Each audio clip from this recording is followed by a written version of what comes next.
ജൈനമ തിരോധാന കേസിൽ പ്രതി സെബാസ്റ്റ്യൻ വീണ്ടും റിമാൻഡിൽ. ഈ മാസം 26 വരെയാണ് റിമാൻഡ് കാലാവധി. സെബാസ്റ്റ്യനെ ജില്ലാ ജയിലിലേക്ക് മാറ്റും. ജയിലിൽ ചികിത്സ ഉറപ്പാക്കണമെന്ന് കോടതി നിർദ്ദേശം നൽകിയിട്ടുണ്ട്.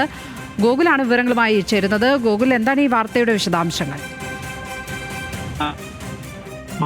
സെബാസ്റ്റ്യനെ ഏറ്റുമാനൂർ മജിസ്ട്രേറ്റ് കോടതിയിൽ അന്വേഷണ സംഘം ഹാജരാക്കിയത്. നേരത്തെ റിമാൻഡിലായതിനു ശേഷം ക്രൈംബ്രാഞ്ച് ഇയാളെ കസ്റ്റഡിയിൽ വാങ്ങിയിരുന്നു.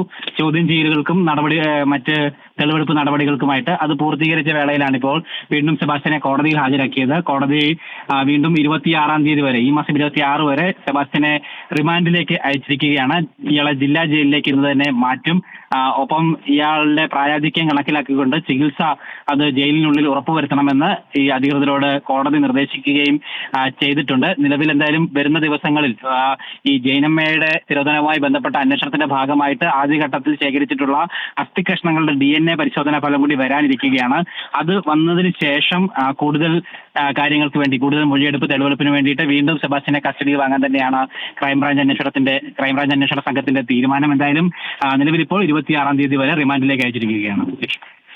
ഗോകുൽ രമേശ്, കോട്ടയത്ത്.